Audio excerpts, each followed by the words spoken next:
website. Awesome. Thanks, Kelly. Yep. Thanks, Kelly.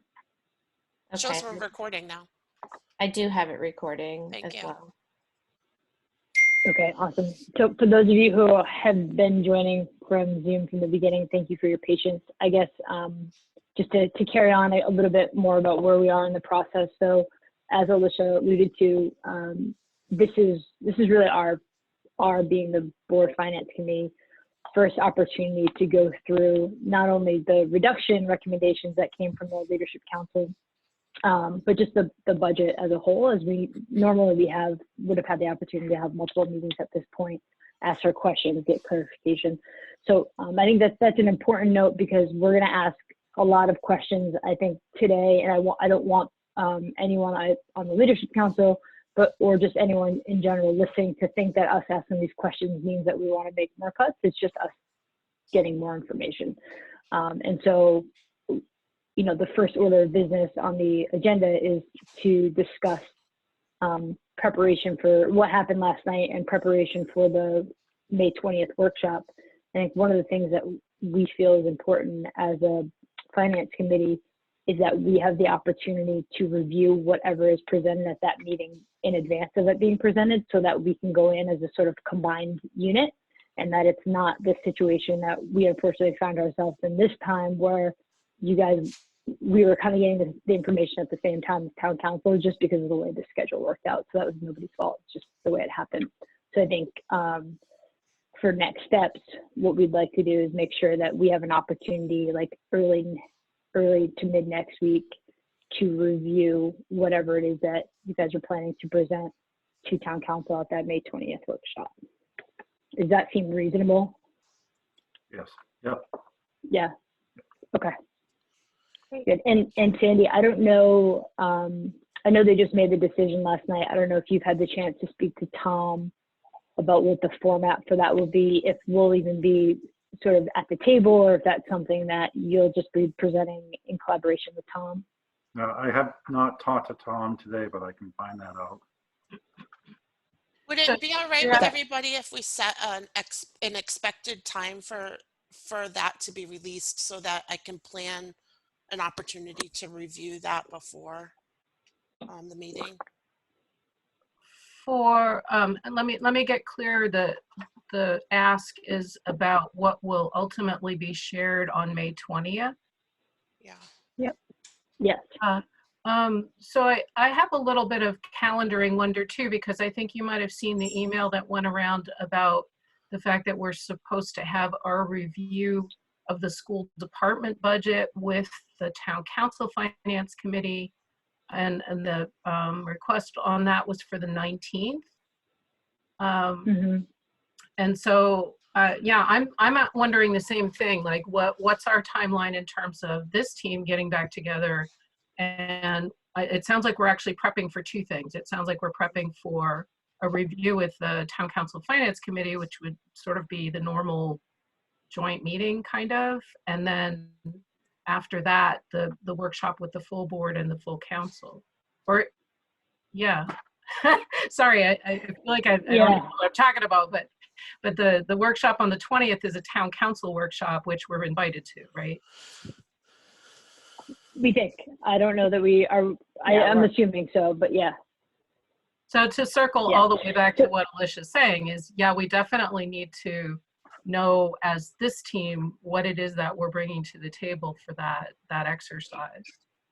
And you know, so let me just throw some dates out there. Do you guys think you could come up with, just giving you until like the 15th, so next Friday, is that enough time for you to be able to come up with a recommendation as to what you would present to town council on the 20th? The meeting on the 15th? No, so kind of how I'm thinking of it is, if you guys are able to share it with us on the 15th, we can review it, meet on maybe the 18th or the 19th, and then be able to be on sort of on the same page before the 20th. Yeah, I think that sounds reasonable.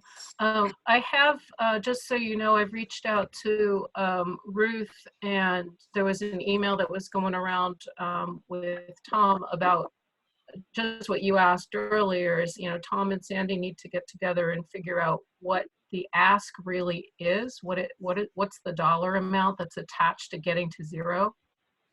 So I have some figures that were presented at that original joint finance meeting, that tax rate paths chart that Larissa shared, of like, what it would look like, what reduction you would need to make to get to certain tax rate increase levels.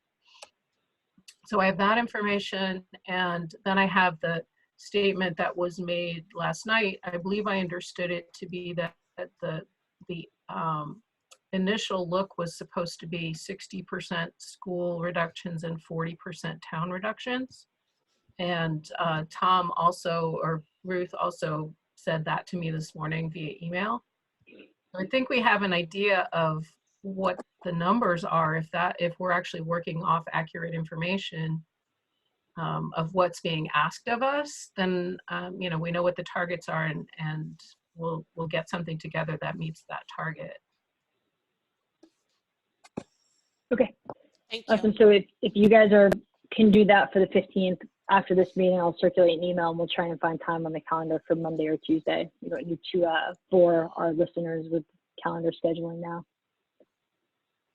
Right. That work? Yeah, thanks. Yep. Thank you.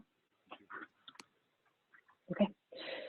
Awesome. Anything else to say or to discuss about related to the town council meeting or next steps for the workshop? No, thank you. Do we need to Okay. assume that we have the same audience here or similar audience as last night? Do we need to reiterate anything that's been said? Plus, I also just faded in and out, Sarah, so I apologize if you've already said things. Yeah, I think I covered that at the beginning, but if you guys think I need to do it again, I'm happy to. No, I No. thought you did well. No. Thank you. You're fine. Okay. Thanks. It's just my Okay. bad connection. No worries. Awesome. So the second agenda item where I think we'll spend the most of our time, obviously, is just to review the FY21 budget. And kind of, as we've said now a couple of times, like this is really our first time to get a bunch of questions and wonderings, as you guys mention a lot as to the budget for FY21.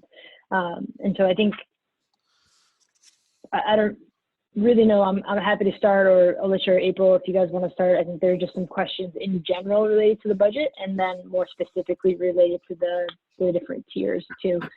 Yeah, Kate, I was going to ask if you don't mind pulling that up, and just for anybody that's following along, this is available on our website under next to the meeting under supplemental supporting meeting materials.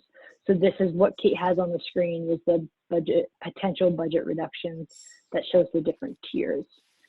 Tier 4 being sort of the one that town council used to get to that 2% goal for first reading, or just under 2%. Right. And so what we're seeing here is just, it's the same document that we worked with for 2 meetings last week. And what I thought we could do is, with Sandy's and Diane's help, I could go down through the tiers and we could add a little bit more detail to what was presented there in broad strokes. But it sounds like we probably should be talking, like taking a step back and talking about some bigger budget questions to begin with. Yeah, let's start with bigger budget questions and then maybe dive into this. So one of the pieces, as we've been meeting over the past couple of days, as you know, things are ever changing, both in our budget process, but also in the world, as we are thinking about next steps and how we are planning for the future, thinking about the fall. And with each day, there is more guidance that comes out. And so we have been reading voraciously, taking a look at all of that guidance, etc. And so it's really beginning to weigh heavily on us that there are going to be some new costs that we couldn't have possibly anticipated when we went into this budget process. I know last week we talked to you about the need for nursing staff at each of the buildings. Since that time, there's been a lot more guidance that that's being put out, not necessarily from the state, but nationally. And again, I think it's just cause for pause for us. And that includes thinking about how to plan for custodial and disinfecting needs. You know, certainly there are going to be much higher rates of cleaning protocols that are going to be expected as we consider returning to school.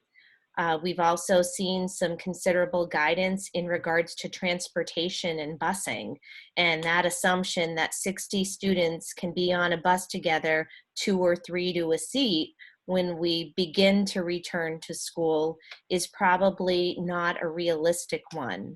And as we think about our budget, you know, at the top of our cuts was not to fill some open bus driver positions. And so we're really starting to worry about some of those things.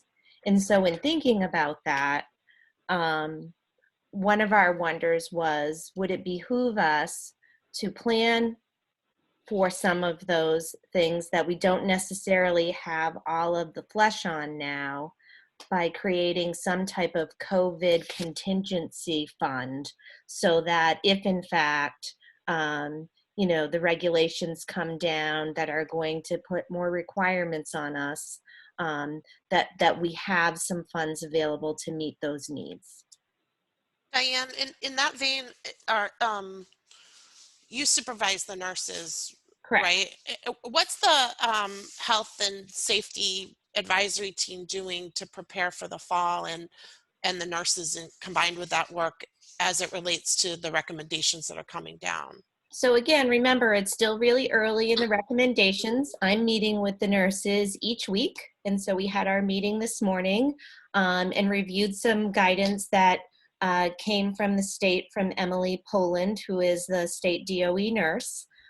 In regards to the pieces that we're currently examining are the space allocations that are going to be required at each of the schools in terms of having more than one space, making sure that they're well ventilated, that 6 students are you know, separated from students who might be there for more scheduled types of clinic needs. And so I'm meeting with each of the building principals, with Todd Jepson and the school nurses on each of those sites.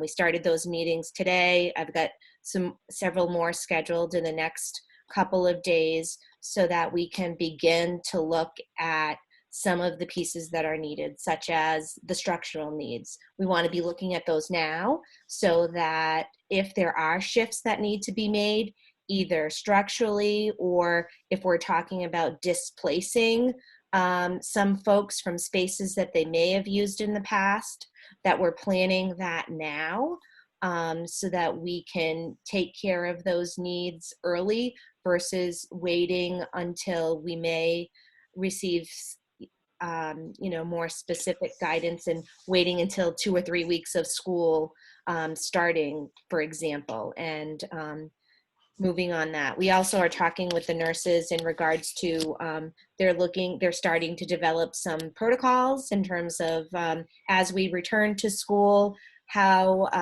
teachers might choose to send students to the clinic, looking at developing some parent communication and some protocols in regards to when to keep students home, what parameters we might want to revisit our communicable disease policy, and really digging into that. So our nurses have been really doing a lot of early work behind the scenes.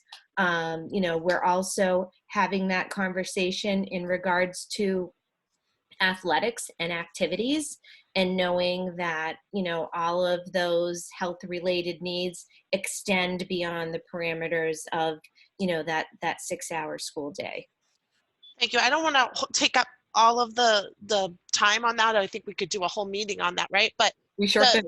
the result of those conversations is that you expect additional costs but your conversations are so premature that there's no way to begin to estimate them. So you want to sort of plan for that in the budget. Exactly, right? Because I think that, you know, as we think about custodial needs or transportation needs, we are so early in the process. The state hasn't released that specific guidance to us yet, but we can certainly foresee with each day the road that we seem to be heading down, and we don't want to find ourselves short in August and say, oh my goodness, we eliminated those 3 bus driver positions and now we can only transport 30 kids on a bus at a time.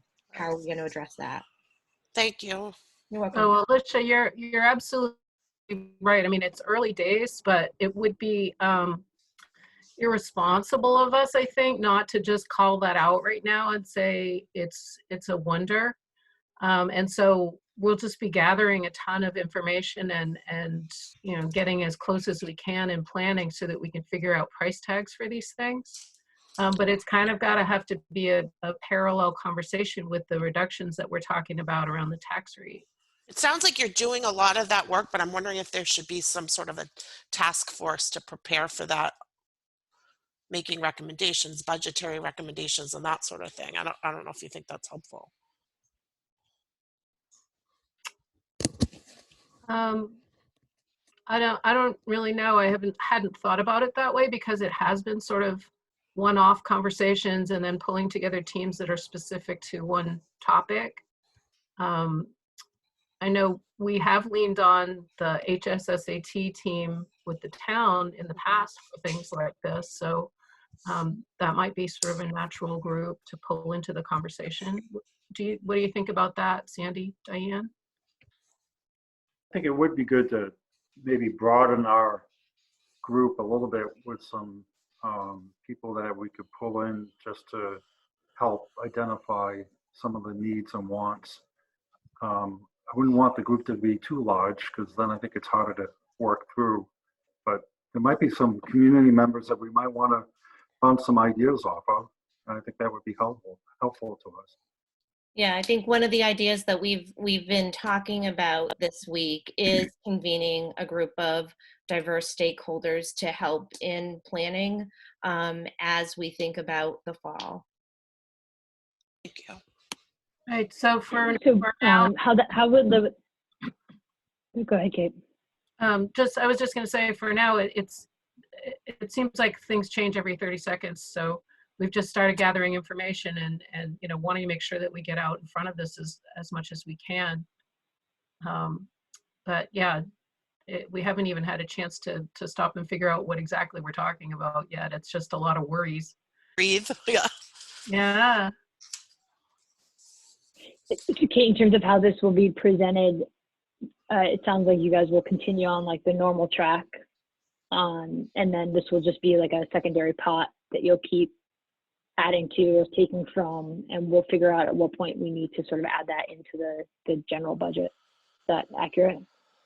I think that's right. Yeah, we already talked a little bit about how contingency works, you know, from the accounting perspective and where you would have to put things. And but I think it's because we've got a little time, I think it would be good to work along on a parallel track and then be able to fold that back in. Okay, great.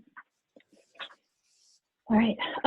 In terms of general questions for the budget, I guess I'm happy to kick it off, and then April, let's just jump in. I think one of the, and I know Kate, I know we talked about this last year, and I just can't remember, and I went through my notes, but can you clarify for us what the instructional contracted services lines are?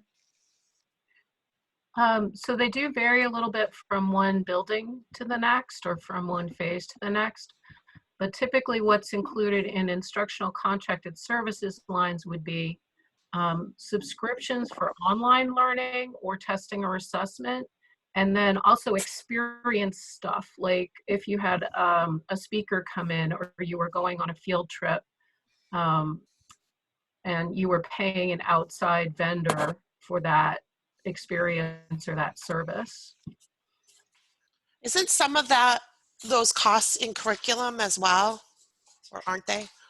curriculum typically has a pool of funding for exactly those things. The curriculum contracted services tends to be things that are done district-wide. So for example, if you're doing NWEAs, or I've probably got the name wrong because I keep losing track of what testing we do, but if you're doing standardized testing for the whole district, then that would likely reside in the curriculum budget, where if you were doing something specific to a phase, then it would be in their department budget. Can we request a list of those different, how that breaks down per school and then for curriculum? So particularly instructional contracted services? Yes. Yeah, sure. Thank And you. I think I had mentioned offline when some folks had questions that the Munis system that we use, the financial system that we use, has a wealth of detail so that for each account you can see a list of every invoice that's been paid out of that account in any given year. And in recent years, we've been scanning invoices, so you've just got a ton of detail in there. So Okay. it sounds like what I could do would be for each one of those lines, I could pull the Munis detail, which would say what was in there, and then sort of translate it into English for those who don't like read vendor ease. So there's nothing easier, Kate, for that information to be translated from the system to us. We've got these sort of high-level pots of money with a category, and then the real detail level that you're describing in the Munis system. There's no other breakdown in between? Not really. The No. breakdown in between is the human being who runs the cost center. Yeah. Yeah. And that person who knows, you know, this is what we are buying with this money, and this is why we're doing this. And yeah. So I'm just trying to avoid it for you, for the work for you to have to translate that and explain it to us, because you've got so many other important things going on. I appreciate that. I do think that what I could do is I can pull the information from Munis, which will say, like, in this line, we paid this vendor for this product, and some of it is going to be pretty understandable. It's like, oh, that's our Adobe license, and that's our, you know, whatever the software system is.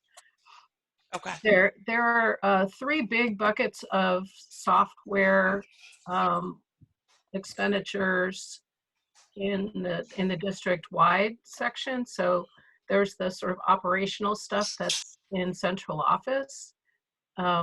The Munis system, for example, that's Tyler Technologies, and we pay licensing and we pay tech support. So that's in central office because it's kind of an operational enterprise type thing. And then in Monique's budget, there will be things that are district-wide, like Pear Deck or something that the teachers use across the district. And then in IT, you've got another batch of software systems that are going to be Power School. And so that there are different buckets that I think the names will be recognizable. Okay. And if there are specific questions coming out of that, I think, you know, we can easily address those. All right, thank you. I do appreciate not having to do like too much translating, but I know that some of it can just look like a big jumble. Well, it's hard for us to get the information on such a high level that we need to understand it and to see if there are alternatives, and then try to avoid the human component with all of the work that goes into getting sort of the next level. Right. Well, and that's, you know, that's the nature of the way the district leadership works, is that everybody's got their responsibility for their cost center or their product or their programs. And so I rely heavily on them. If, you know, even though I'm the one paying the bill, I rely on them to tell me what it's for and why we need it. So there are school level subscriptions for online learning as well? Yes. That comes under the instructional contracted services? Okay. Yeah, and then just to make it a little bit more complicated, some of those, particularly at the primary level, are in the library because they're considered library resources like Brain Pop and things like that. They're not in the building line, they're in the library line for the building. So, I mean, what I'll do is I'll just scan through all the instructional contracted services and pull some detail from those. And then if there are specific questions from that, then we'll go from there. Thank you. I wanted to ask, do you have like an organizational structure? I know that when we talk about, we try to talk about positions, and a lot of times those are, you know, obviously associated with people, but again, for these line items, you know, it will combine positions. And so is there an organizational structure that we could look at to start with to understand who's in, you know, who's central office staff? What does that comprise of? There's a couple of ways to look at that. There's a sort of a high level description of what's in each budget category, but there's also list of personnel. Yeah. And the personnel list, I believe, is one of the attachments to the budget, or the exhibits, or whatever we call it at the end of the budget, that tells you who's in what building, what they do, and what cost center they belong to. So if you're looking for that level of detail, I think that would be there, and I could pull that out as a separate document and share that. Okay. Thank you. So, is that would that give us, because I think, well, I had a similar sort of thought, and I specifically, so when you look at just support staff, right? So there's 4 different categories of support staff that seem like they may overlap in some areas, and I guess getting that understanding, like what will support multiple departments. So for example, there's business office support staff, then there's central office support, curriculum support, and SPED admin support. And so understanding like what are the actual roles that make up those budgets would be valuable. So will that document provide us with that level of detail, Kate? Are you looking specifically at the district level, or are you looking at the schools? Because that sounds like all district support folks, right? I think we had Yeah, questions. those ones in particular.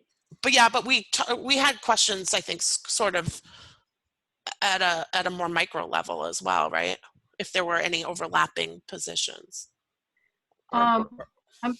I'm pretty sure that from the staff list, you'd be able to get everybody in the district and what they're doing. I'd have to double check and see how much detail there is for central office. I know there's good detail out at the school level, you know, for all those staff that are located in a school. But I'll take a peek at that and see what we've got. Because things that I was thinking of that might be helpful are like number and list of central office staff and how that's broken down into department. Athletics, who's employed by athletics, and where, and then trying to figure out where they're budgeted, because sometimes they're cross budgeted, it seems like. And then, maybe we're talking about secretaries or administrative staff at the school level. What pots are those coming out of? And is there, just trying to look at those positions and see where they are and understand them and see if there are any suggestions we can make. So yeah, if what you would need to do is you need to take the staff list, which has the person's name and where they're located and what their job is. And then next to that, there would be an account number. And so you'd have to sort of cross-reference and say, oh, this person lives in this account number. And I've got that information. I'm not sure how it's shared out in the budget book, how much detail is there, but I've got it. So it wouldn't be too hard to pull. Great, thank you. So right now I'm making the get info list. All right. And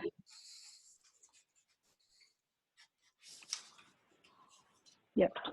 Kate, you may be able to answer this on the call, and it may not be a get info list, but are the instructional coaches included in the curriculum budget? No, they're in the buildings. They're considered teachers in the buildings. So for example, if you look at the K2 staff, you would see their instructional coaches as part of their staff.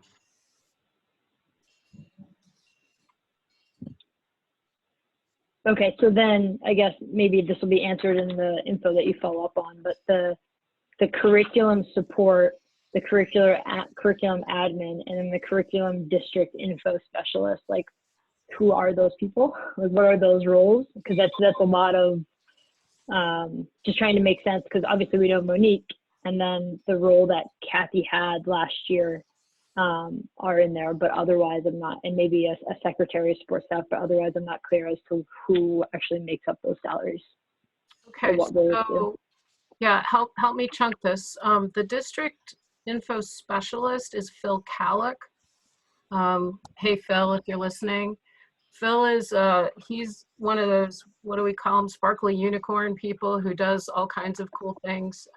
He's the district librarian, but he's mostly the data specialist. And so he's in Monique's budget because he supports Power School and assessment and all the reporting of kid data to the Department of Ed.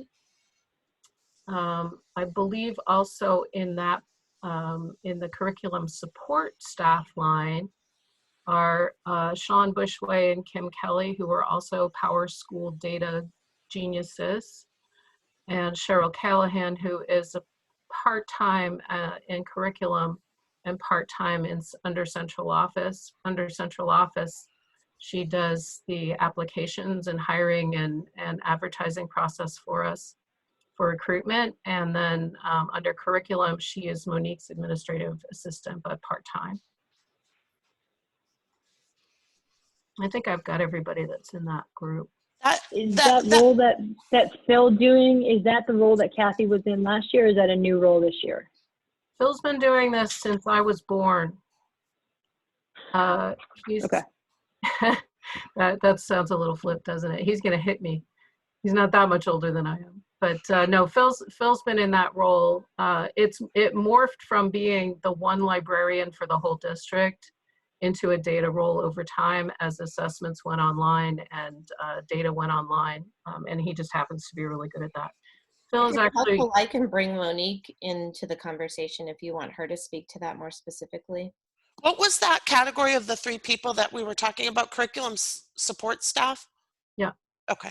Yeah, and I did want to put out there, I think I mentioned it in an email, that all of our leadership team is kind of standing by to have a deeper dive on these things, and we can certainly wing it, but they're here with the real deal if needed.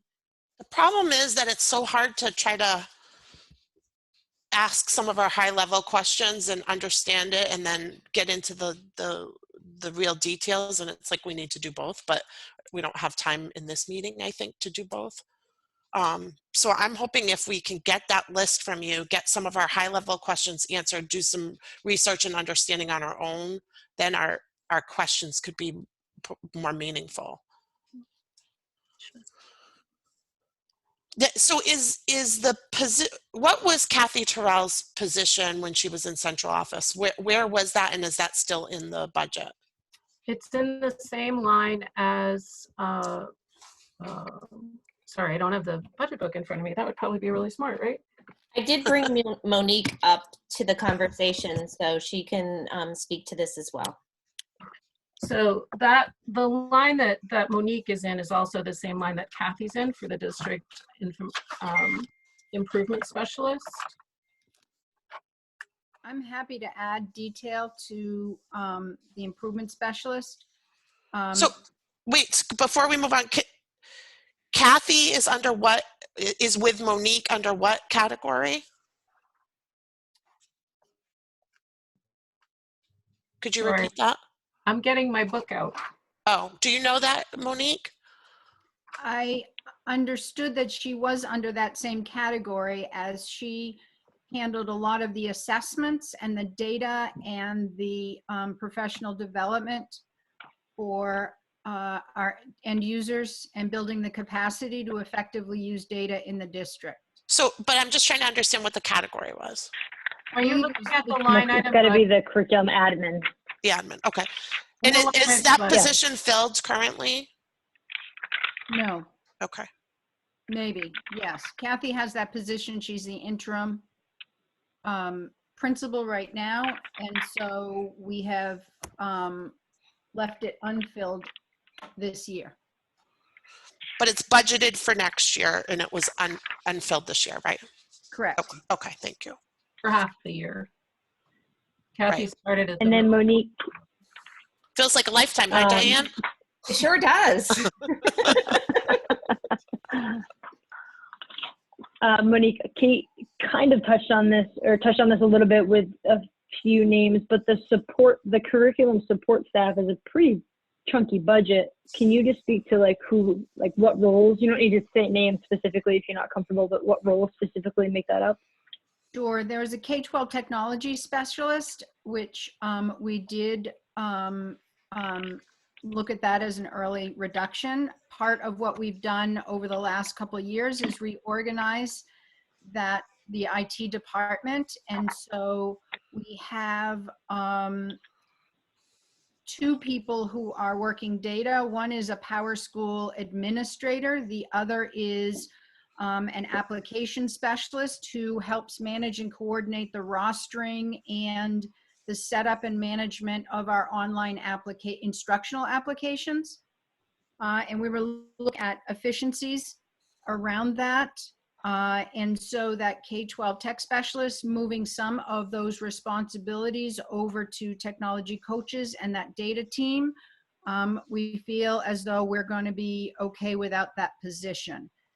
But we do the 2 other full-time positions in terms of our student information system and then all the other applications that connect with that, as well as state reporting and federal reporting. We're going to move on to that other person in that department.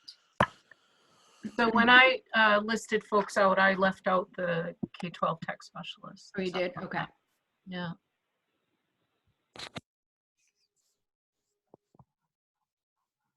Okay, thanks. I did just want to address real quickly, there's just been one comment that's been posted in the Q&A, and if people, there's been quite a few more people that have joined since the beginning of the meeting, and I did just want to again reiterate that at the committee level, we actually take public comment at the end of our meeting.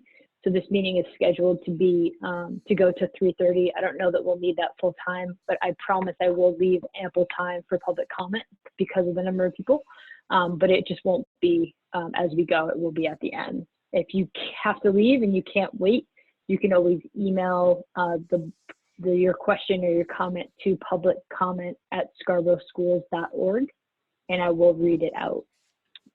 So sorry for that diversion, but I wanted to make that point. Okay, cool. Alicia, April, what other questions you guys have? What's the curriculum staff development, Monique?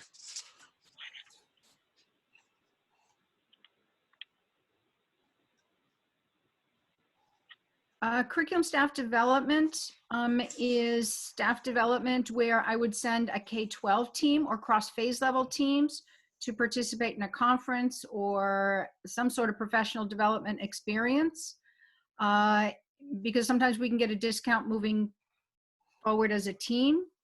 The other thing that line has been used for is to help support other sorts of activities, such as bringing someone in to provide some professional development to our staff. That's another role. I would either take it out of that line or the other line where we have consultants come in under a contracted services basis is that instructional contracted services line. Okay, thank you.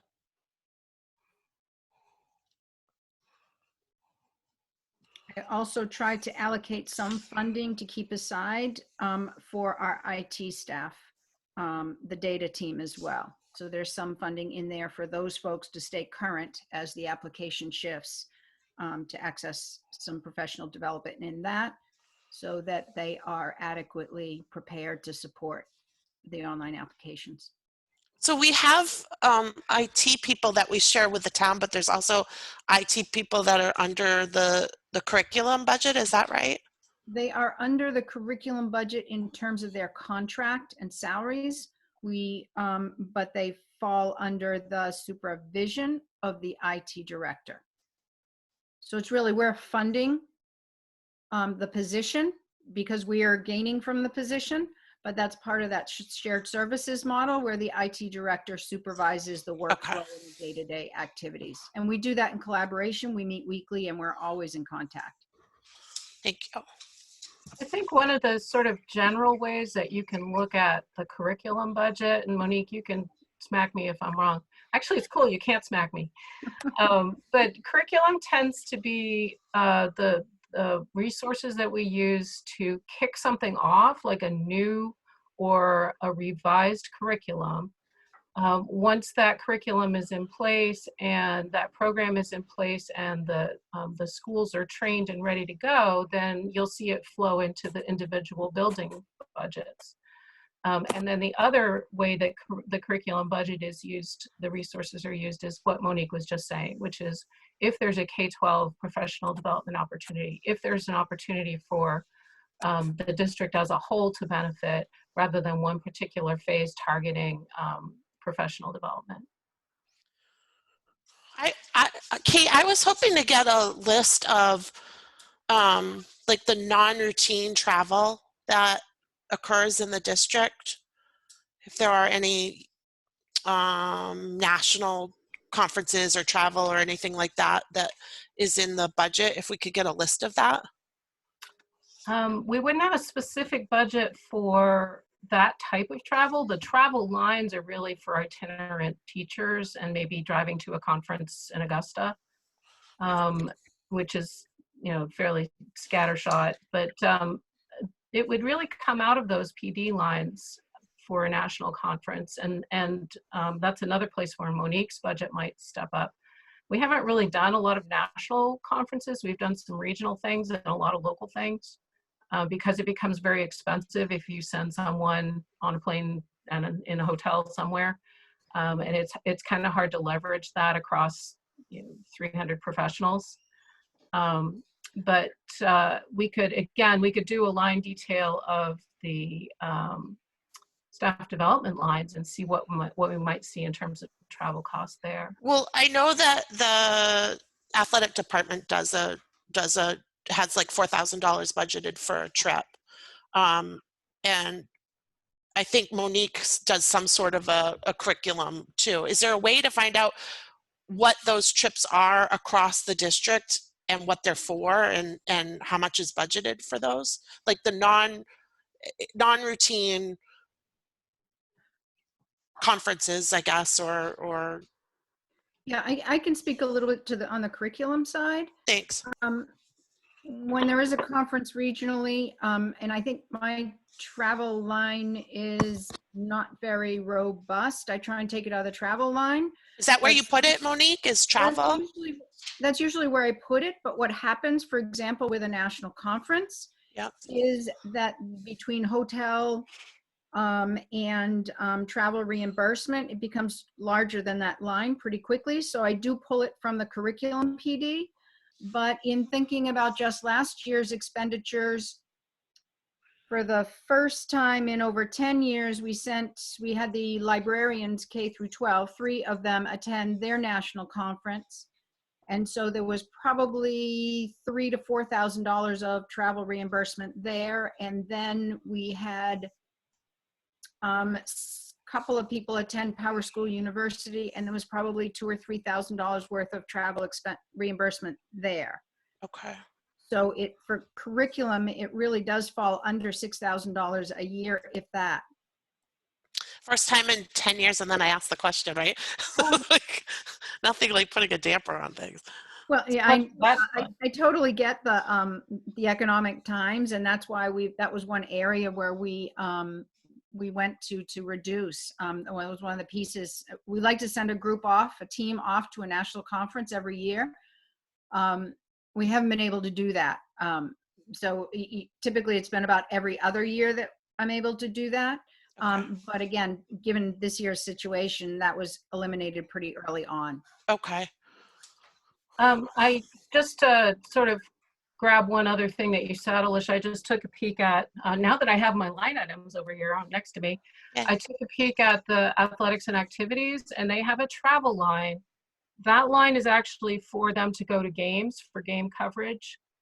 So it is used by Mike or Jordan or Joe Davis, who's the athletic trainer, to go to a game out of district. And they rack up quite a few miles going to away games. Well, no, but the athletic directors I think have gone to the National Athletic Director Conference at times.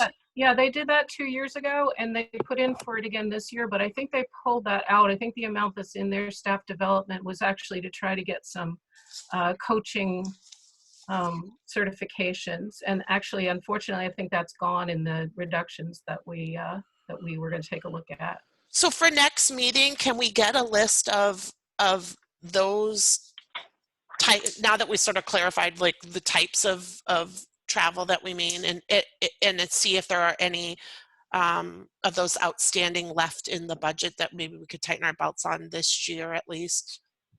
Okay. Thank you. Yeah, especially given we're probably not traveling this year. Yeah, So. well, good point. And then I wanted to ask about cell phone usage and reimbursement. What's our obligation for district-wide cell phone coverage? So our current practice is to allow administrators to have a choice. They can either carry a school cell phone, which I do, which means that it belongs to the school department, and you can call me all night long if you want to, and I really don't have much to say about that.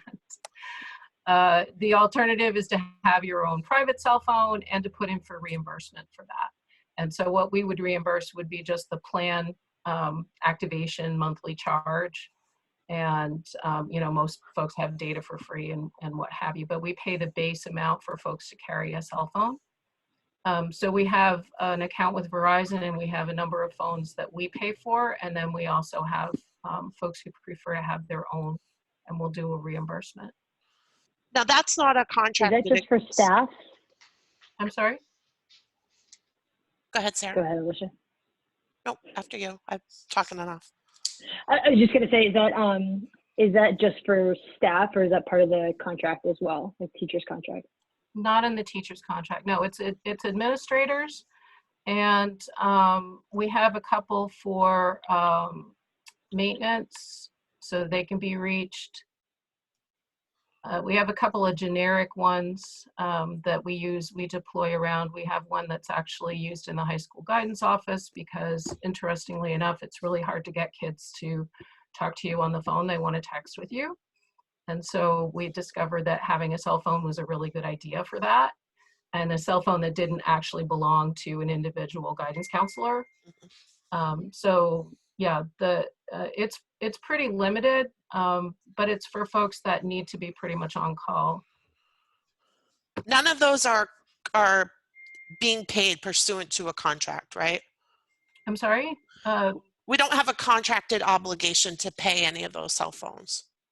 No, we have made the determination administratively that we want those people to be available to us by cell phone.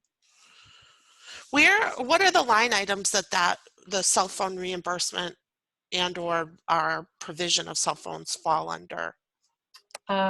Each administration line, so you want to look at school administration and central system-wide administration has a phone line, and so those are for both building phones, phone service, and for cell phones.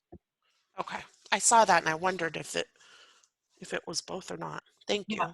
So wherever there's a charge for a cell phone, which is fairly minimal, that's folded into the charge for regular phone service for that building or that cost center. Thank you. My friend Todd is telling me lead custodians, the 3 evening lead custodians carry them as well.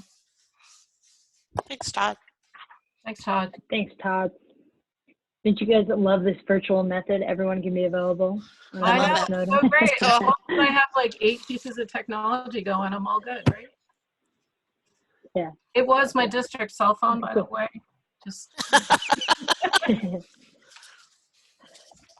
April, did you have some questions or curiosities that you wanted to get out? I do. If we could spend a few minutes talking about all of the course reimbursement lines. I know they're broken up throughout the budget book by department. So Kate, if you're the most appropriate, or if it's somebody else, if we could kind of go over what course reimbursement entails, how many of our faculty access that, what would be the reasons why when they would be able to access that, what the and maybe even just a brief explanation of what the process is for them to, you know, apply or be eligible for that would be helpful. Okay, so I'm going to tag team with Diane on that because she manages the program. Great. In the budget, each building, so high school, middle school, Wentworth School, K2, has a staff development, a staff course reimbursement line, and also special education. And they're broken out that way because Department of Ed likes to see 600 different accounts. They don't like anything to be, they want everything to be anchored to a building when we report out on financials. So that's why it's spread out like that. It used to be one nice big bucket in the central office, but that was too easy. So we changed that some years ago. So what's budgeted in those lines is based on the process that teachers go through to get pre-approval for courses for the following year. And so I'll have Diane talk about how that works. But basically, what the budget lines are in this budget document that you're looking at now, they're reflective of the courses that have been approved for teachers for next year already. So to piggyback on what Kate is saying, basically what happens is whenever a teacher wants to engage in coursework, they need to fill out some paperwork, helping us to know what is that coursework tied into in terms of, is it part of a program that they're in? Is it a recertification requirement? Because remember, our teachers have to show 6 credits every 5 years to maintain their teacher license. And so they have to provide that upfront.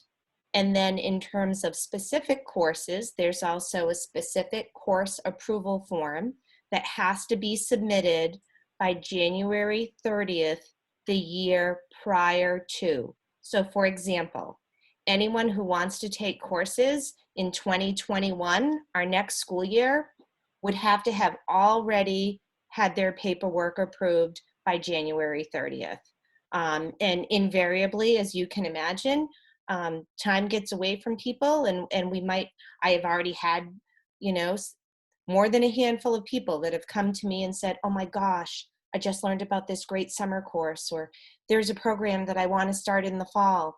And unfortunately, we really work to those timelines, and our comeback to folks has to be, you know, this is a budgeted item.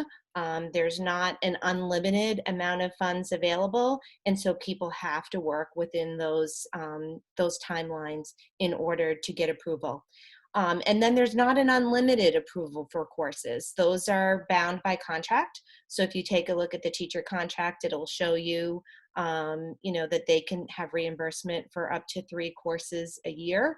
And the support staff contract, I don't know off the top of my head, but is less than that. But again, those are things that are written into the contract, because again, we know that both sets of those groups need to be able to recertify every 5 years. And part of the condition of recertification is either showing that you're taking ongoing courses, showing that you are engaging in other clock hours of professional development, etc.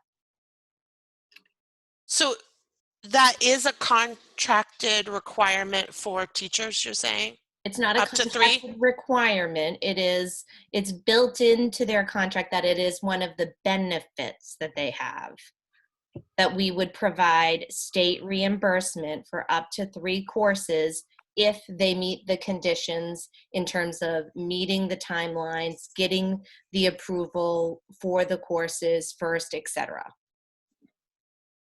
Okay. But meaning that if okay, well, I'm not going to get into that too much, but that's for teachers, and you said you're not sure about staff, right? For support staff, it is 6 undergraduate credits. I'm just looking, Okay. and or 3 graduate credits. So if we have support staff that are still working to finish an undergrad degree, right? A lot of times we'll have support staff that are working to get their teaching certificate, for example. And so we'll pay for 2 undergrad courses or 1 graduate level course for support staff. Again, assuming that they've met all these conditions. So if somebody, sends me a form today and says, hey, great course starting in May, here's, can you pay for this? Unfortunately, the answer is no, because we have to work within limits. I think, Alicia, that you could see it as it's a requirement for the teachers to stay certified, to take the courses, and the ed techs as well. But it's not and therefore they've negotiated that as a benefit in their contract because they know they have to do that work. So you could and it's only at the university rates, so the state university rates. So if somebody says, I want to go to this private prestigious university and get my degree, my graduate degree there, somebody can certainly do that, but we are only going to reimburse at the credit rate for Maine state universities. So we'll look at what does USM charge per credit hour, and that is the extent to which we will reimburse. Thank you. So everything, Diane, everything that's been budgeted for throughout this budget is courses that people have already applied for and have every intent upon taking. Do we ever have people just decide, because the January deadline is so early in the year, do we have people decide come September of the following year, like, oh, my life circumstances have changed, I'm not going to be able to take this class? Like, how frequently does something like that happen? Kate, you could probably speak to that better because you have more longevity than I do. Oh, we do have a certain number of people who will put in for a course. And remember, you're talking like 18 months in advance, right? So right, that's what made me think of it. Yeah. Like you said, things might change. And so 2 things could happen with that. We could, if we know that money is being freed up because someone says, you know what, I've changed my mind, I'm not going to take that course after all, then we might be able to address a situation like Diane says, where someone was unaware of the process. One of the things that we worried about a little bit was new teachers because they weren't here January the year before. Do we need to make them wait a year, which is what we would usually do, or are we allowed to, cut them some slack and let them take a class if they're already in a course of study? But in the most cases, what would happen is if 3 people decided not to take their course and we had budgeted for it, it would simply be surplus at year end. Okay. One of the suggestions there may be, because it is combined, it is a pretty sizable chunk of cash. And I'm just wondering, and I'm not suggesting in any way that we take away this benefit from teachers. I think continuing education is really important. But given how our world has been kind of flipped upside down, I wonder if there are any people who 18 months ago signed up for something that are no longer planning to do so, or the course is no longer being offered because it was in person only, and if there's any potential savings there that we could sort of dig up. So read my mind, Sarah. So to be clear, the courses that are budgeted in the document that we're looking at right now are based, or the amounts that are budgeted are based on information we received in January. So January of this year, January 2020. So you're absolutely right that people might be going, well, geez, I can't take a course right now. My life is in topsy-turvy land and upside down. So it would be, we could certainly reach out to people and say, what's the plan? Can we shrink this? I don't know that we would be in a position to comfortably say we're not going to do it. But if the teachers themselves said we don't need this money, then we could reduce it. Is that what you're saying? Yeah, that's exactly. I'm not saying that we say to them, you're not getting this money. I'm just, if they're it could be a long shot. But if there's anybody who had signed up for that, and who we are budgeting for, who no longer intends to take that course, or for whatever reason, the course may not be offered or not available, given the circumstances, I don't know, that could be some savings. I think it's our duty to kind of try and find anywhere we can to make some savings, to try and save jobs and programs. And that's one area that if people aren't taking it anymore, then maybe we can find a couple bucks here or there. That's all. Yeah, I don't know if it's too early to know, but I haven't heard anybody talking about that. But we could certainly, we have a list, so we could certainly reach out to people and say, hey, if your plans changed, are you still planning, are you still on this course, on this, in this program? Yeah, I mean, I that's just my thought. I don't know if April and Alicia, you agree with that approach? Yeah, I do. Yep. Okay. Cool. April, what else did you have? You can go. Okay. I think similar, the only other thought that I had was similar to the conversation we already had around curriculum, which is just breaking down the athletics and admin support and sort of who, again, fills the support staff, what roles are in the support staff and what roles are in the athletics and activities admin. Because I know we have a couple of administrators.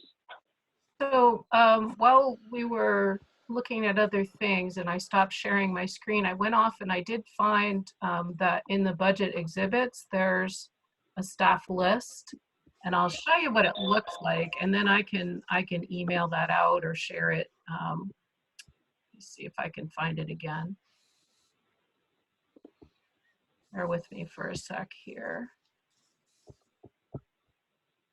Because I'm not sure if this will have enough information, and if it doesn't, then I can come at it another way, but if I can click the right buttons, I can show you what I'm talking about here.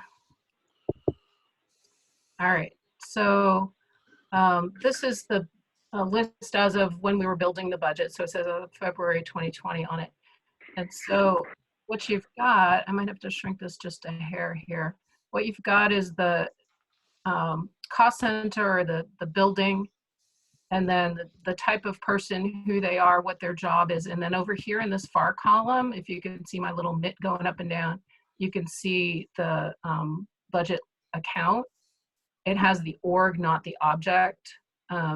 But if they're professionals, they're in the professionals line. If they're support staff, they're in the support staff line. So that might work.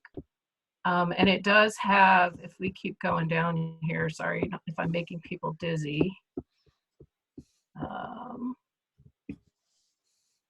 See if I could do this a little more effectively.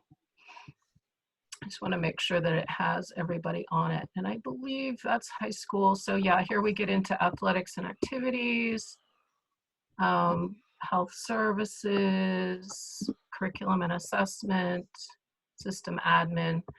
So what I can do is I can send this to you just as a separate doc. It's a PDF right now. Oh, the special services list has duplicates of people. Oh, no, what? I didn't do that. Sorry. I take that back. So for this one, which was published in the budget book, they're not duplicates. They're just district-wide folks that don't fit into the buildings. The rest of the special ed folks, if they work in a building, they're listed under the building.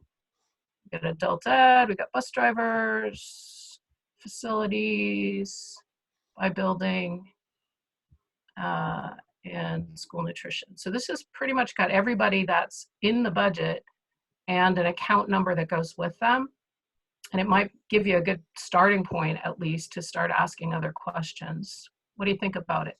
I think that's great. Yeah, that would be a good starting point. Okay. Yep, that's perfect. Thanks, Kate. Awesome. Kate, do you have any other exhibits that might be helpful? I think the other exhibits were about the budget categories, and well, hang on, let me get this budget book over here. Thank God for the good old paper book, right? Yeah.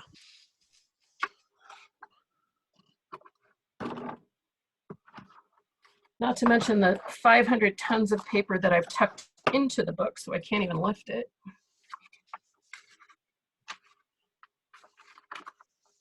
All right, so it doesn't look like I have them printed off in here.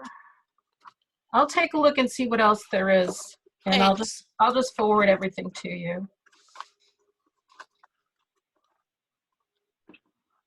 Thanks, Kate. It was And not too- because we're showing it now, if you, I guess, Kelly, if you're still listening, if you don't mind just posting this as supporting documents as well, just because we're pulling it up here. I'll send it to Kelly.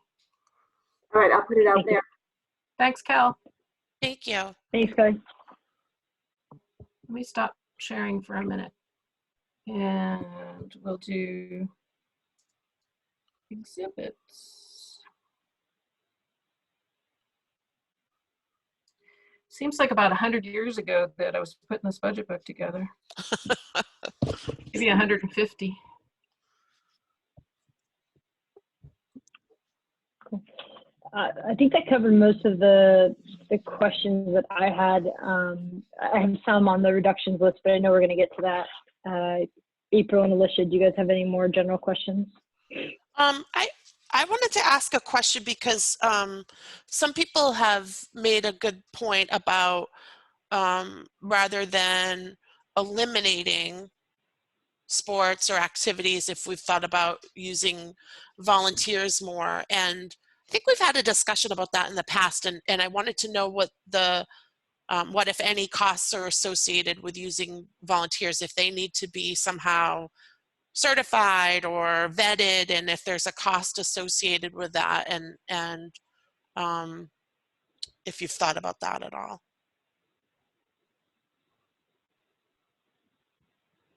I think that's something I'd have to let Sandy and Diane speak to.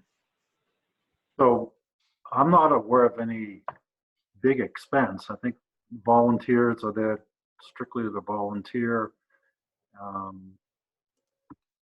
I don't know if we've done any trainings with the volunteers. If we have, that could be a small cost to that.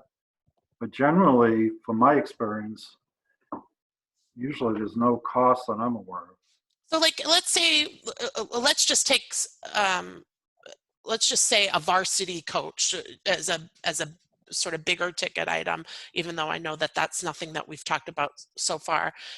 Are there certifications or fingerprinting or anything that is required as an upfront cost for the organization to utilize their skill that would be a cost associated to then in turn use a volunteer?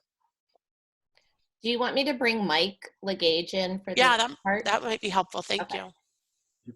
You bring up a good point, because fingerprinting is an expense. Right. And that would be something that we would provide. You do. Okay. All right, he should be, here he is. I think you just need to unmute yourself, Mike. Hello. There you Hey, go. Mike. Hi. We have not used volunteers at the high school level unless they had been grandfathered. The reason being is that there's certainly a high expectation. It's a highly competitive environment. There's a high expectation, and we want to have a professional business relationship with our employees at that level. There are a lot of certifications coaches are required to have now. I think 8 or 10 now. First aid CPR, heat acclimatization test, impact test, it goes on and on. Some of those are required by the Maine Principals Association, and there is an expense to those. And then some of them, 2 of them obviously are required by school departments, any public school working with children. And that would be to have obviously the formal application on file in fingerprinting. Mm-hmm. So thank you. So when we talk about like co-curriculars, and I just used varsity as sort of like the bigger cost associated. But if we looked at some of the like the tier 2 reductions, some of the people were saying, well, have offered feedback. Have you considered looking into volunteers? Are there similar costs associated with those programs where we could maybe look at volunteers to take over those positions? Yes, certainly on the club side. Okay. There's opportunities Okay. because it's a little bit different on the club side. There's not, I don't know if I say it's not the same governance or if it's just not the same level of requirements for some of the club activities. So it is a challenge to get people to even fill those positions. Okay. I often say that we're often begging people to, fill all our positions. So, and a lot of the club positions, and I know this just in my time at Scarborough, but also just being other places, is they've traditionally, club programs have traditionally started as volunteer positions, and then have morphed into paid positions because of the time commitment and other things. So it is a challenge to get people in those positions, but you're right, Alicia, it's a different standard. So there are more opportunities for some volunteer positions at the club level, certainly. We have volunteers now filling a lot of the club positions. The Interact Club, for example, at the high school is a volunteer position by a Rotary Club member. Our Storm for a Cure Club is a volunteer person that does that. Many of our club programs are filled with really special people that have taken those on at no expense at all. That's amazing. I didn't know that. Yeah, we have, it's the same at the middle school too. Quite a few of the clubs at the middle school are covered by like Muse's Pen, that club, Yeah. and some others are covered by volunteers as well. Okay, I will say, I'll just add, it is more challenging on the athletic side only because the expectations are different. Yeah. The environment's different. So at the high school level, so we've got $17,000 approximately proposed at the high school and middle school level at tier 2 for athletics. I've heard you say that at least for the high school level, that would probably be impossible to get covered by volunteers because of the requirements that they would have to undergo, and that volunteers in general are hard to come by. But what about at the middle school sport level for volunteers? If they were available, what's the training or requirement? I'm assuming the fingerprint requirement's the same. Yeah, fingerprinting, first aid, some of the other standards that Jake Brown has set up with that level. There are some other requirements as well. Again, it's a challenge. You want to have that professional relationship with people, of course, and so because volunteers, you get a volunteer. Not good or bad, but it's a different relationship. Yep. While I have you here, Mike, can I ask you a question about, unless somebody has a question about what I was just asking. I was just going to ask, so it says based on lowest participation, high school and middle school. Do you know off the top of your head what those are? I'm sorry, I missed that. So the reduction line item says that it was based on lowest participation of the high school and middle school. Do you know off the top of your head what? Well, what we did was when we looked at the reductions, it's certainly a professional judgment. When we looked at the reductions in the department, kind of the lens we looked through was really kind of 3 goals. And the goals were really around starting out, and that got harder as the number got larger. but starting out with trying to make reductions that have the least impact on students. We also had to consider Title IX and equity issues. And then we also wanted to try to maintain as diverse an experience for students as possible as well.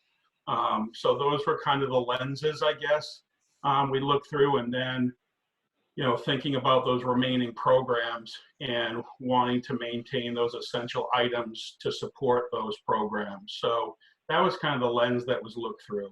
You know, we certainly do have numbers associated with different programs. Are you asking for a specific one, or?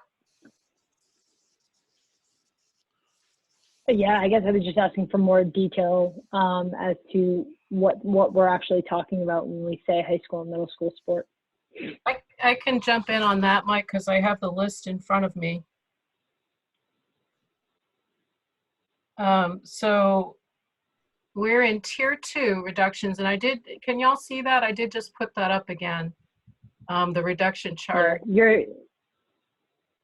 we lost you, Kate, but we gained the spreadsheet. Yeah, my video went off again. That's they're accusing me of doing bad things when that happens, but it's really just my internet. I'm sorry. It's kind of par for the course halfway through the meeting. It does. usually It goes just, out. yeah, it just shuts off. I don't know. It gets sick of looking at me. So in tier 2, at the high school, we have, for sports, we have fall cheering, which would leave winter competition cheering as the only cheering offering.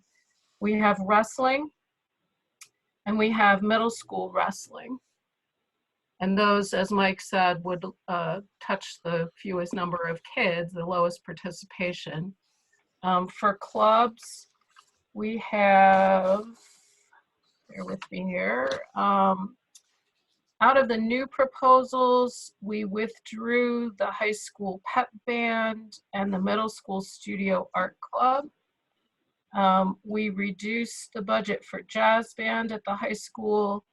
One act play, we took out the stipend, and hopefully they'd be able to carry on with some ticket sales. They might have to have a reduced scope of their program. We took out the school newspaper at the high school, and at the middle school, we took out the Composers Club and the WSMS News. And I will say right now that we're still talking about these. We're looking at them right now, as Mike said, through the lens of participation, but we're also still sort of trying to figure out if there's a way to swap one for another or to have, you know, the least impact. And again, as Mike said, the deeper we go, the harder that gets. The final piece is that at Wentworth School, we would eliminate all after-school clubs. God, it's hard to hear that.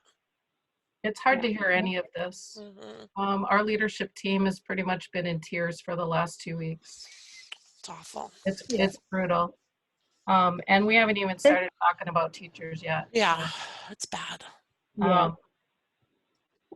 This isn't a budgetary question so much, and I don't want it to take up too much time, but I'm sure you guys have been in discussions about the viability of even having some of these sports. You know, wrestling in particular, like during a time of pandemic, do we offer wrestling? Like, are those kind of conversations starting yet, or is it just too soon to know? I think it's too soon to know right now. I think that I think everything, especially in athletics, is going to look different when we return. What that look is, nobody kind of knows yet, and that's the part that gives such anxiety and fear and everything is that unknown. Obviously, there's some low-hanging fruit type things. You know, the days of handshakes and using water bottles and those things are over. But I don't know about, you know, contact sports, for example, versus individual sports. You know, would we be okay doing golf, tennis, those sports, and not be okay doing wrestling? I think those things are still to be determined. We are part of some national discussions about that, and we're also I'm also on a few state committees that are looking at what is athletics going to look like, you know, after the pandemic. And so all those things are being chatted about. From my budget mind, just, you know, from where we sit on this committee, it's hard to discuss, you know, significant reductions across the board. And this is one of those times when time is just not on our side, because for all we know, there's going to be so many programmatic changes. And here we are keeping certain things in the budget because, you know, we would love to offer these programs, and we may find out, you know, down the line that what we didn't, no amount of budgeting for them was going to be necessary, because we're not going to be able to offer them, and we could have made different choices. So it's just hard to have so many things. It just adds to the calamity of this whole scenario. Well, and then Diane's talking about the potential costs associated. I mean, Yep. how do you social distance on the bus, in the lunchroom, in the classroom, in the nurse's office, and what costs are associated with that, and how do we try to predict that during the budgeting cycle? And we're Exactly. today, and we've been chatting today too about, you know, I know Dr. Nato mentioned about, you know, the extra things that we might have to think about in the COVID contingency fund. We're even thinking about that in my department, because is the athletic trainers going to have to check every kid's temperature and every coach temperature before they stop playing? And what does that look like to do for 100 football players, for example, trying to get out to practice? And so, and what resources will we need? So it's really mind-boggling, and you're absolutely right. It's so challenging to make decisions, you know, because of the unknowns. Yeah. Hey, Mike, while we have you, are you able to speak to the different administrators and support staff that you have on your team throughout the district, and sort of how their roles, what their roles and responsibilities are? Yeah, it would be tough to do that unless you saw the duties document, and I could share that with Kate to share out with you, but you can kind of take a peek at, you know, the duties responsibility. For example, my admin assistant, Jordan, that's not a new position. That was a repurposed position. Really, the newer position is the secretarial position. And I think in this budget, we're talking about that being, it's only 0.4 currently, and we're talking about reducing that to 0.2, which is really 8 hours a week.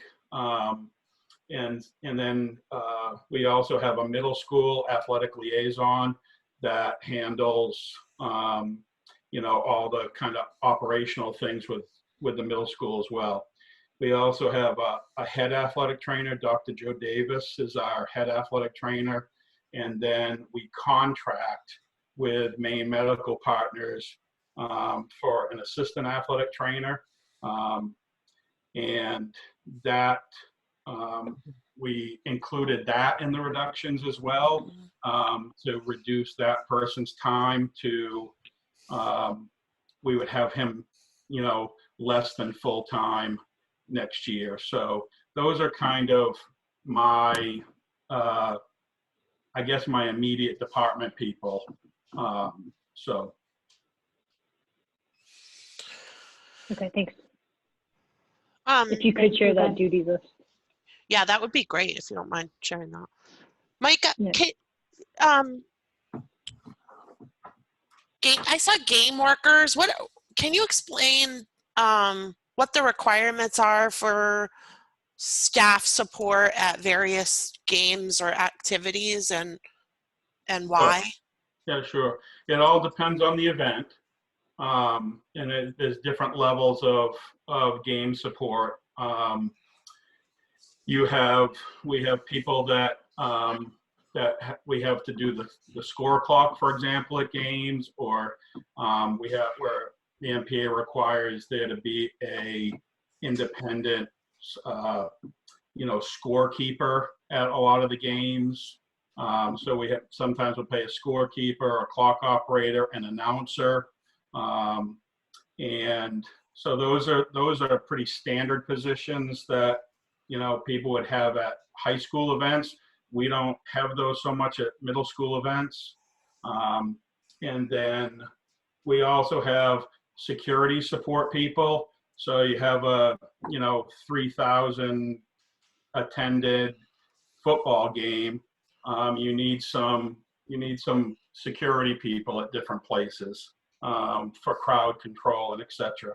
And then you have ticket takers that we have as well at the few events that we take tickets for. We have ticket takers at those events. We've been able to reduce that a little bit with going with the ability to be able to purchase tickets online. That is not as robust as we'd like it to be, but it has helped a little bit. You know, we've been able to reduce the number of people that we've had to have. We have a concession manager for in the fall that manages the concessions, and we have some concession workers in the winter time that actually run our winter concession for winter sports. And then we also contract with the police department and the fire department. So the police department will provide us police officers for certain events. We've greatly reduced that over the years. And we really use police officers at really the higher profile events, the events that we anticipate that there'll be large crowds at, or maybe some concerns with spectators at. And that's on the way that works in the police contract, it's on a bid system because it's an overtime piece in their contract. And the same thing with the fire department. We have an ambulance for every home football game that's on site. And it's not a requirement by the MPA, it's just a standard practice, safety practice, because if a student gets severely injured and needs to be transported immediately, that we have, you know, an ambulance standby. We've typically only used the ambulance for football games. From time to time, though, we've used them for other sporting events if it was a tournament situation. So years ago, when our turf field was in a little bit better condition, we hosted a lot of statewide events, and we would, you know, we might have an ambulance available if we were hosting the regional finals for field hockey or something. So right now, we're really only using the ambulance for football games. So that's kind of a 30,000-foot view of the game supports we have. That's really helpful. And anybody who's been to a Friday night football game with those little kids running around knows why you need that. I mean, it's kind of crazy. But are the security people, is that an MPA requirement? No, I mean, I think it's just a good standard practice that we have a couple people that we can rely on that will, you know, help deal with, you know, like you said, for example, at a football game, we typically have a large middle school student contingency that's playing and things, so we really need to kind of station one or two people just in that area to help supervise. Sometimes, depending on who we're playing, we might have to station some people in crowd control, either with students or spectators. Usually our administrative team is really good about covering events and covering the student section. So our administrators, with no extra compensation, our administrators cover our student body at most school events, especially the larger attended ones. I still need to cover like the visiting team student body and adults at events. Unfortunately, as you know, we have things that just happen at public events, you know, people that come in intoxicated and things like that. We also have a person that I didn't mention that deals directly with the media too. We have a lot of media at our events, and so we really we really have a control point for field access or court access. We really don't allow it because of liability, and so we need those points of protection there for everybody, including media that comes on, that wants to come on the field. So when the administrators are there helping out with that security stuff, that's all just voluntarily? Yeah, we have, Ms. Ketch has been wonderful and, very supportive. Obviously, you've seen her and I at a lot of events together, but both home and away. But yeah, when our assistant principals at the high school or our principal at the high school are at events, that's on their time. That's not a paid extra thing for them. We might buy them supper or something as a thank you, but that's about it.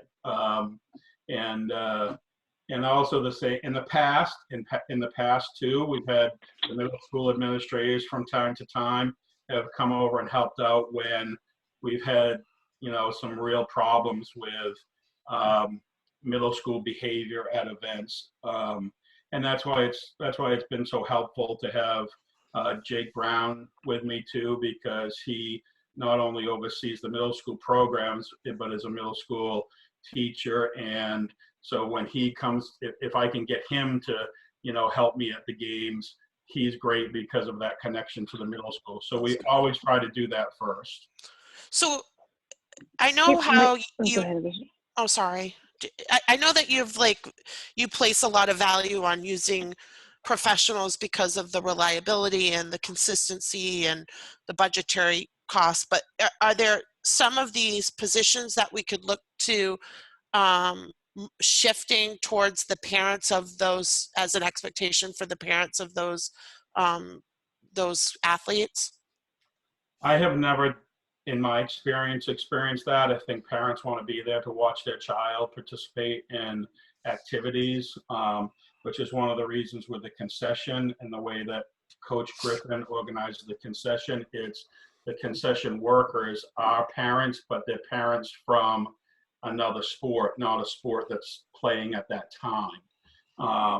And so I haven't experienced that. I don't know how that would go. I do think that it requires a certain type of person to be able to, deal with spectators. And oftentimes, I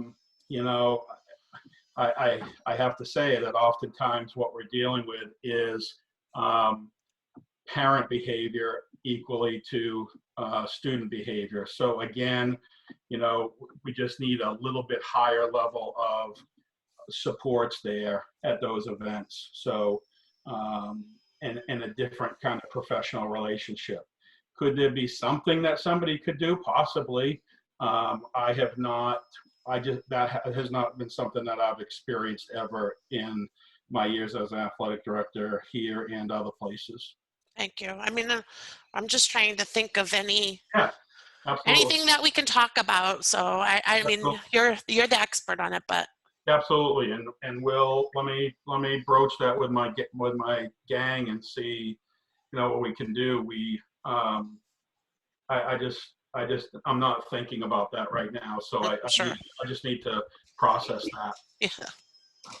Yeah, Mike, just an additional point on there for me, it would just be helpful, and if it's in the budget proposal that you sent, you can just tell me to look in there and I'll refer to that.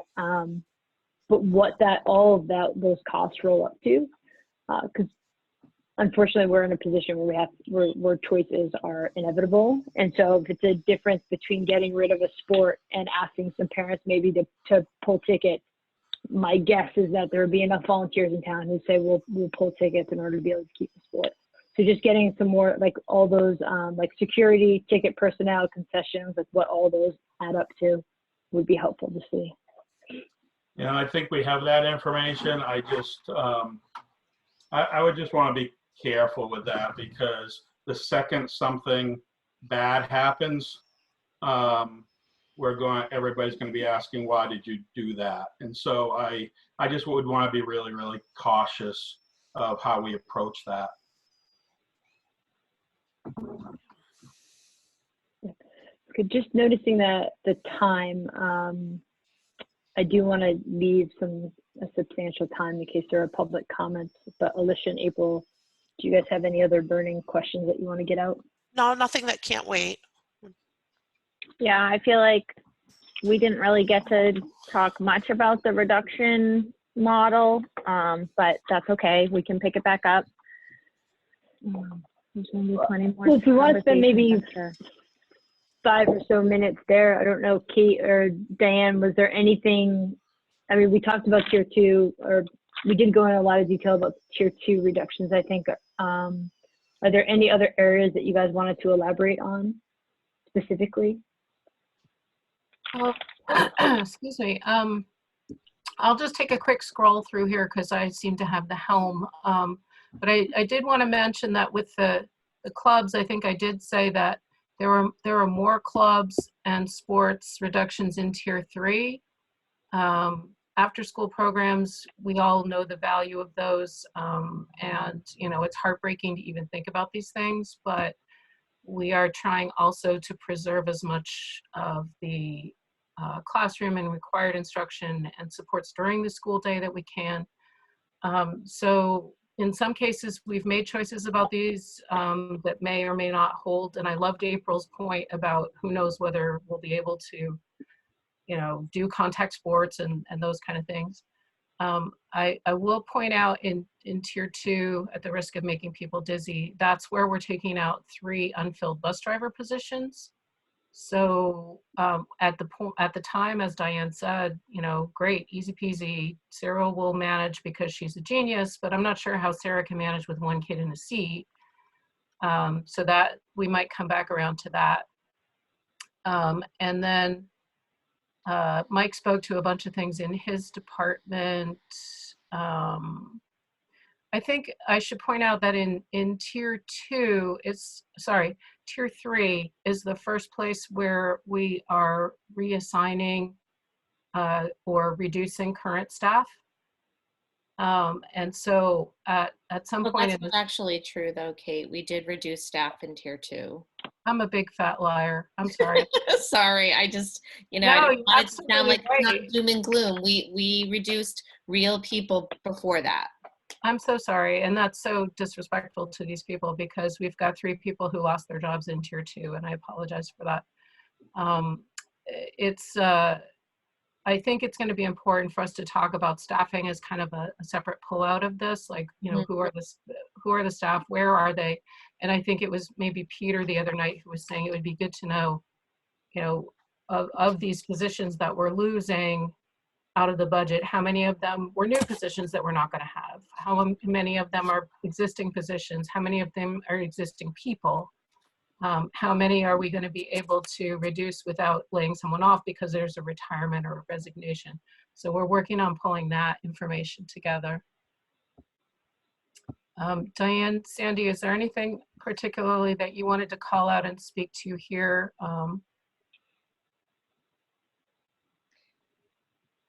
Sandy? Yeah. So again, the unfortunate thing here is a reduction of instructional staff. And I think that has a huge impact on the district. And that's one reason why it's on tier 4 versus tier 1. So at the high school, it would be 4 positions, and Mrs. Ketch is still working on trying to figure out what that impact will be as far as subject areas and courses. And then the middle school, we do have an unfilled position. So even though it's painful, it's not reducing a person per se. It's just reducing the position. And then Wentworth School, it's 2.5 positions. And again, there is 1 current staff member in that circle of positions there in the 2.5, which will have an impact. And then K through 2, we're looking at 1 position, and that's unfilled at this point in time. So I think people are really thoughtful, as hard as this work can be, particularly with up to tier 4, trying to think of positions that would not impact individuals, even though we had to do that. We're fortunate to have some unfilled positions, and it's still difficult to think that we won't have those positions. But I think the good intent was to try to have the least impact on anybody who has a current position, if that makes sense. Yeah, and the scary thing is going to be going deeper in what that might look like. You know, I think somebody asked last night at town council, well, what would it look like if we didn't impact staff? And I guess it would look like the budget that you passed in first reading. And I think that was what Councillor Gleistein said. It was like, yeah, we have that one. We know what it looks like if we're not laying people off. And, you know, as Diane pointed out, we're already laying people off before we even get out the gate here. Yeah. Okay. Do you guys have any other further questions or comments? I have a wonder about, I have my to-do list. I have my get info list. And I just have a little wonder about process, because I want to make sure that you guys, finance committee, have what you need to understand and discuss further and make decisions. So if we get back together again, we don't get back together again until the 18th. Are you content to be working online and sharing documents back and forth? We may need to put in another meeting next week, but I think for now that works. If you can at least give us the information, we can have an opportunity to process and distill it. And I think as part of the agenda for our next meeting would not only be to prepare for the town council workshop, but to give you some of our recommendations or thoughts on maybe things that we can, other areas that we can pull money from to try and save some of these programs and activities or positions. Okay, that's perfect. So what we'll do is work to get the materials together to support those conversations. And then, you know, I still feel guilty that I haven't gone back to our shared questions doc to answer some of those things. So that's something else that I can poke at as well. I think a lot of those have been answered just through the course of our conversations, but I'm sure there are some that haven't. Awesome. Okay. That being the case, I think we can go ahead and open up the public comment. I do see one hand raised. Just a reminder, if anybody would like to make a comment, you can go ahead and raise your hand if you're in the Zoom meeting, and we'll make you, we'll sort of bring you into the meeting and unmute you. Or you can send an email to publiccomment@scarboroughschools.org, and if it comes through in time, I will read it out. And so, Diane, if you don't mind helping me, I see someone has their hand raised. Yes, so Crystal Ash Culpert, and I will bring her in to speak. Okay, Crystal, I think you're in. You just need to unmute yourself. There you go. Yay. I'm assuming you can hear me, Sarah? We can, yeah. If you don't mind just stating your name and your address, that'd be great. Yep. Yep. My name is Crystal Ash Cuthbert. I'm actually the president of the Scarborough Education Association. So I'm hoping to speak on behalf of those members. Okay. First, let me say thank you to the members of the School Board Finance Committee. I know that your discussions and decisions over the past few weeks have been quite challenging and I'm sure disheartening. I am speaking to you today not as an individual employee, but as the president of the Scarborough Association, which represents nearly 350 members. The SEA leadership would like to share its budgetary recommendations based on the feedback from its membership. To begin with, the most overriding belief of our organization is that educators and staff that work directly with students make the most positive impact on children's education as well as their social and emotional well-being. Eliminating any positions that disrupt that relationship will be detrimental to our students. Based on this belief, the SEA looked at positions that have been added over the last 5 years that do not directly work with students, but instead benefit and/or make less work for administrators. It's the middle managers of our school system. For example, a district improvement specialist, a human resource specialist, a bookkeeper, a K-12 tech specialist, an application specialist, and a facilities administrative assistant are just a few. Those are recently created central office positions that have no connection to students at all. The Athletic and Activities Department has added an assistant athletic director and have increased the hours for a middle school athletic liaison. That's more athletic directors than Portland, which is twice the size of Scarborough. This is also not the year to redo the turf or the track. These expenses should be cut from the budget prior to any teachers. And regarding administrative support, there's an employee at the middle school that instructs for just 1 period a day and then spends most of the day doing administrative tasks. The curriculum director has proposed the addition of a science social studies instructional coach to work on the curriculum at the cost of $20,250. But isn't that what you're paying her to do? The principals at Wentworth have proposed a 504 lead teacher for $16,200 to do a job that they are currently responsible for doing. That is what it would cost to employ just one ed tech that works directly with students for an entire year. Are the positions I mentioned more beneficial to students or really to your administrators? And again, if students don't directly benefit from a position, those should be cut prior to any ed tech. And while teachers recognize the benefits of having newly revised curriculum, should it be at the cost of having people that actually teach the curriculum?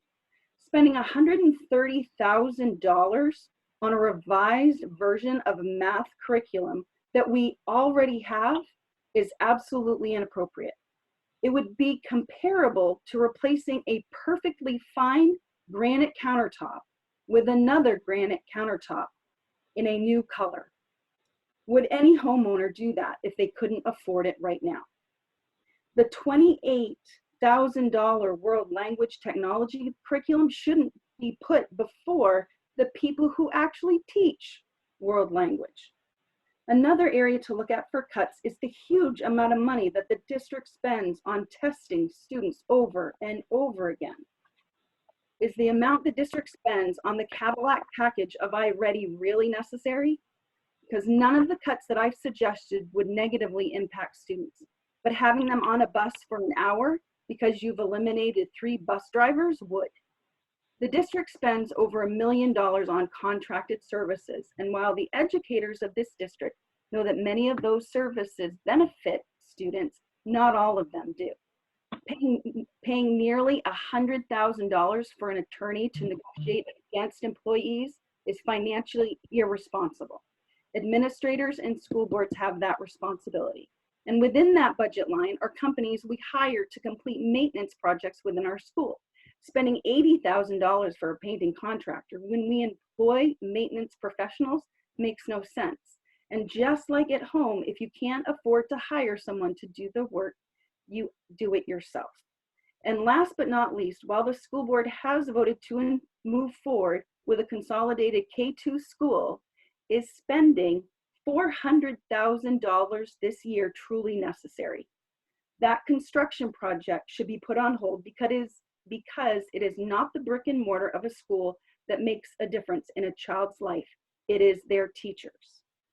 Please know that the SEA has not made these recommendations without great consideration for what was truly best for our students. And we are sure that not all people agree with them. But that being said, it is important to listen to the voices of the people that work day in and day out with the kids of this district. It's the bus driver's friendly smile that starts a kiddo's day. It's the social worker that's available when the children want to talk about a parent's divorce. And it's the teachers that encourage students to try again when something is hard. It's the custodians that clean up the vomit after a child's been sick. Those are the people the student really needs. And like you, I'm sure, the SEA has heard the derogatory comments made about educators over the past few weeks. Comments like, those greedy teachers are not beneficial. And to be quite honest, no teacher ever got into this profession for the money. And in reality, it's one of the lowest paid professions that requires a college degree. And I caution you not to balance the budget on the backs of your educators and support staff. Any decision you make should be about the wisest way to spend taxpayer money that has the most benefit for the children of Scarborough. The SEA leadership team would welcome the opportunity to work with the school board on the budget limitations we face this year. Thank you for your time and consideration. Crystal, it sounds like you read that. I'm wondering if you would mind emailing it to us. Yep, I can do that, Alicia. Thank you. Yep, you're welcome. And I appreciate your comments. I appreciate all of the hard work that the teachers have been doing, especially in this time of distance learning. And, you know, some of your points are very well taken. I would like to, for myself, this isn't a discussion, just a response, say that I think it's just really important that we all remember that these are difficult decisions, no matter what they are, and ultimately, you know, the kids are going to be impacted, and our personnel are going to be impacted, and no matter where they're working, that those are very, very difficult decisions that I take very seriously, and I certainly want to honor and respect everybody throughout the school district who I believe are all working for the best interest of the children. Oh, I'm very excited to hear you say that you believe that everybody is working in the best interest of the students. There's no doubt in my mind that any employee within our district is working for the best interest of students. When we're looking to cut, I think we need to look at cutting the people who have the least impact to students. I am, again, happy to share that with you. And again, would welcome any opportunity to have the teacher voice in that decision, those decision-making processes. Thank you. Thanks, Crystal. We are over time, but we do have a few more comments, so it's okay with everyone. I want to keep going just to make sure we hear from everybody who has something to say. Yep. So I see Betsy Gleitstein has her hand raised if you want me to bring her in. While Yep, you're doing that, can I just say that there's a Q&A, but it doesn't comport with our protocols for questions in that it's an anonymous attendee, and questions or comments are required to give their name and address pursuant to policy. And so maybe you should be thinking about that, Sarah, while we're moving on to Betsy about how to handle that. And Betsy, I think you just need to unmute yourself, then you can go ahead and make your comment. Okay, great, thanks. This is Betsy Gleitstein, 14 Long Meadow Road. And these are just questions I'm just trying to understand better. So I don't really have a comment per se. I just want to try to understand some questions. And this is based on the adult education portion of the budget, which I know wasn't addressed today, but I wanted to get my questions out there. So, so based on what I can tell from the line items for adult education, the administrative salaries are approximately $80,000, and it's higher than the teacher salaries, which looks to be approximately $63,000. If I didn't do that right, I apologize, but I'm just wondering, I'm trying to understand why the administration is higher than the teachers and what those are, and if it's possible to reduce those administrative costs. Could the program be self-funding? Because I know we get, you know, a fair amount of revenue from it as well. And regarding how adult education works, this is my own ignorance. Like a public school, is residency of Scarborough and like using the dump and all that, is residency of Scarborough a requirement to use our program, our adult ed program? And if it's not a requirement, do we track how many Scarborough residents use our adult ed versus non-residents, and are there higher fees charged for non-residents? And then finally, I just was wanting to understand what the state law requirements are for adult ed.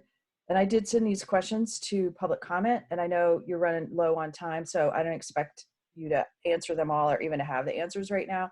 I just wanted to get them out in public, and those are some questions that I have. So thank you. Betsy, I'd be Thanks, happy. Betsy. I think, go ahead, Diane. I was going to say I would be happy to provide some information about that. I certainly can begin to do that now, and if you want to connect offline to get additional information, happy to do that. Title 20A, Chapter 315 does provide a provision for adult education in the state of Maine. There are over 78 adult ed programs throughout the state, about 8 that represents around 85% of Maine's towns and cities. In terms of adult education and the way in which we receive funding, as you know, there is some of the funding that is local, and then we also take in outside funds, federal funds. And so our programs do a variety of things, all the way from intake, assessment of students, direct instruction. They provide literacy to new language learners. In regards to your question about what percentage is local and what might be the students from outside of our town, I did connect with Joan Tremberth, who's our current adult education director, and about 80% of everything that we do in adult education in Scarborough is for local community members. All of our ELL services are for residents. All of our high-set testing, which is the testing in terms of to help people to get their diplomas, all of that is also Scarborough residents. We do have adult workforce training programs, like our CNA program is really highly touted, and there are some people from outside of Scarborough who attend that, but at the same time, they do all of their clinical rotations here in Scarborough at some of our elder care and long-term sites. Our subsidies that we receive are actually based on the premise that we do accept people from outside of Scarborough. And so if we were to shut our doors and say, for example, we're not going to take any CNA candidates from non-Scarborough residents, we would be at risk of losing that funding. I understand your comment in regards to the director and her salary. That being said, that program operates on a shoestring. That director is working, even though it's not necessarily a full-time position, she is working double time, connecting to set up programs, to find spaces for programs, to connect instructors to students, to network with people in the region as part of the hub program. I think I mentioned in a recent meeting that we're also in the process of networking with Southern Maine Community College and going to have space there, again, in another effort to help our students develop a comfort level and a confidence to believe that they can see themselves in higher education. So, there certainly is a whole lot happening within adult education. Thanks, Diane. You're welcome.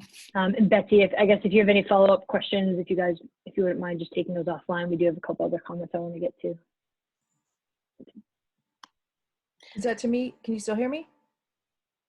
Yep, we can still hear you. Oh, I'm sorry. Yeah, no, that's all great info.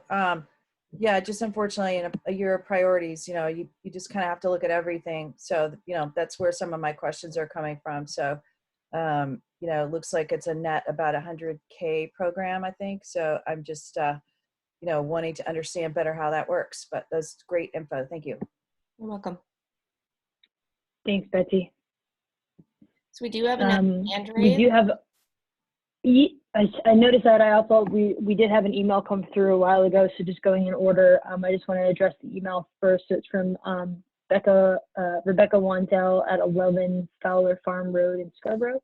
And the question is, hi, could you please share with us more specifically the sports proposed to be cut in Tier 3 as was shared under Tier 2? So Kate, I think you shared the sports and the activities that would be reduced. I don't know if what you covered was just Tier 2 or if that also included Tier 3. If Kate, you are on mute.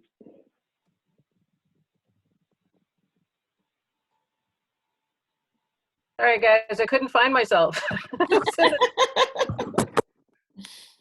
This is so sad. I've disappeared, and now I'm so in the dark. You know, let me pop that back up here. Well, I guess we are over time, right? Mm-hmm.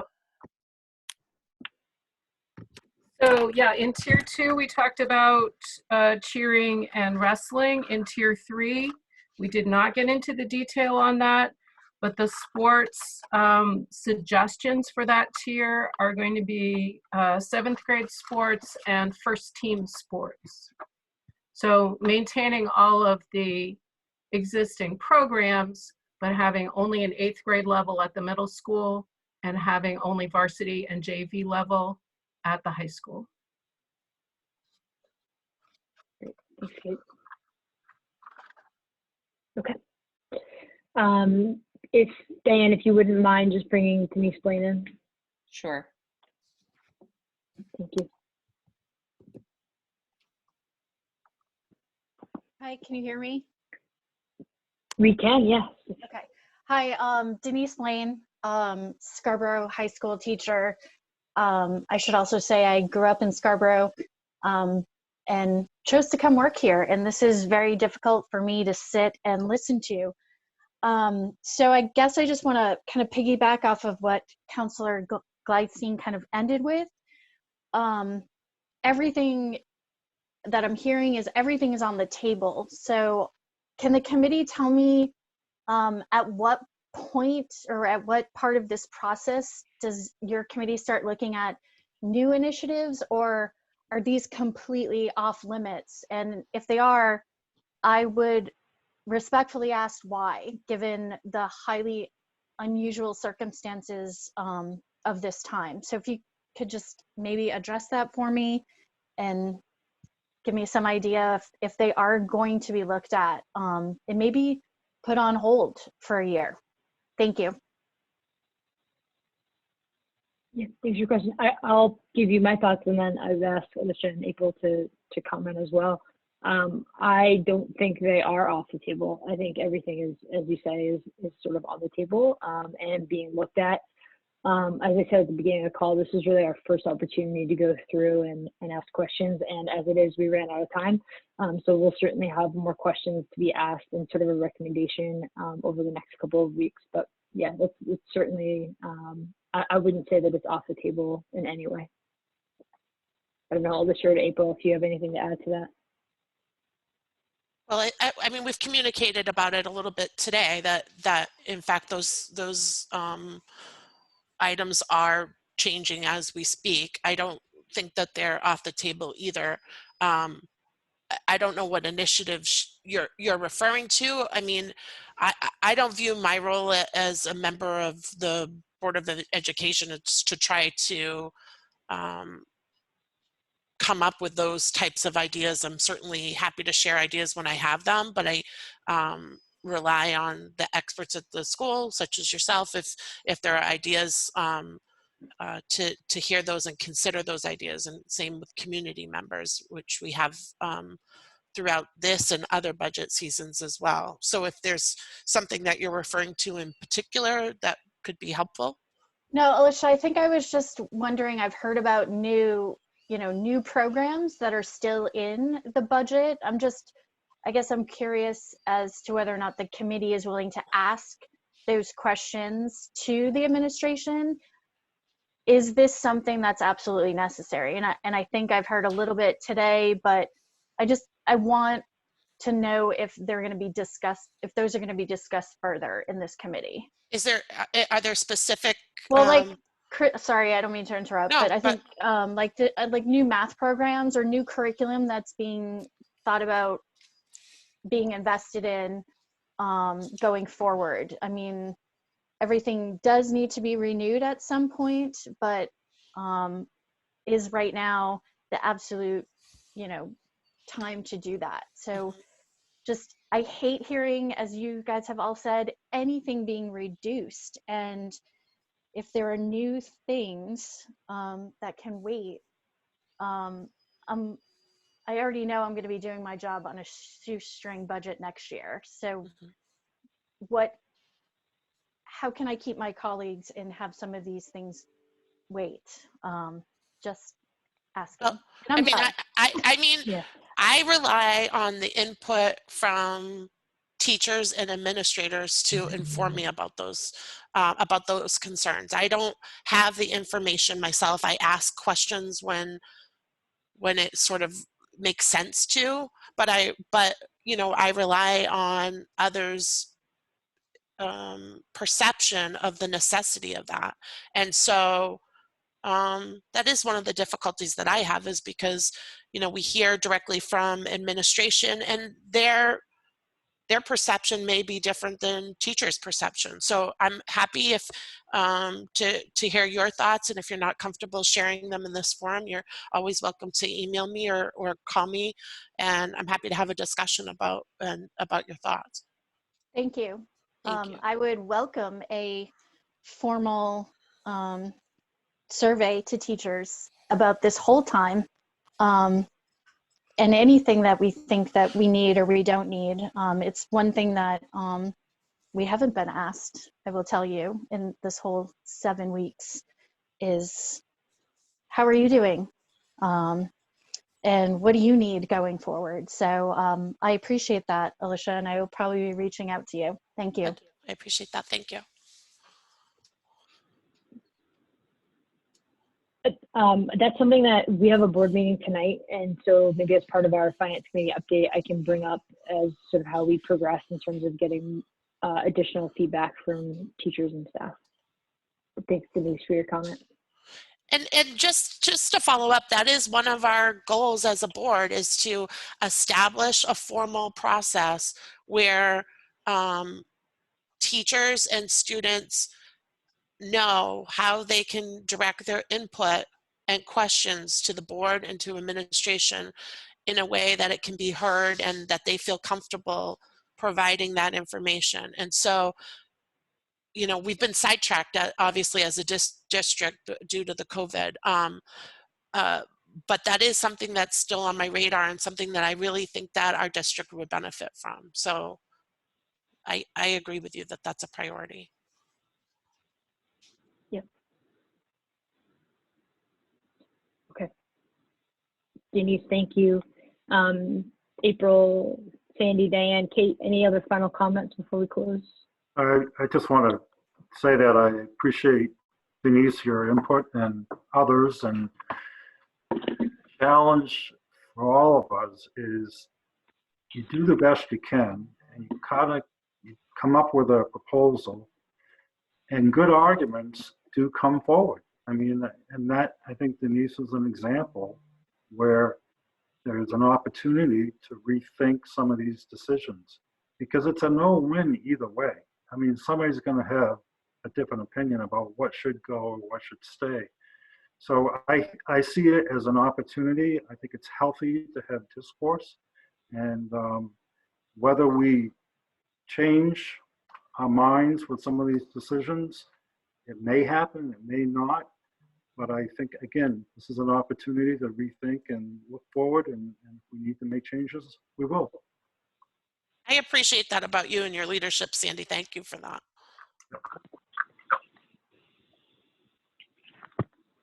All right, we can go ahead and adjourn this meeting. Thanks, everyone. And I will be in touch about a meeting date and time before the workshop. Great. Thank you. Thanks, Thank you, Sarah. Sarah. Thanks, guys. Thank you, everyone. Bye. Thank you.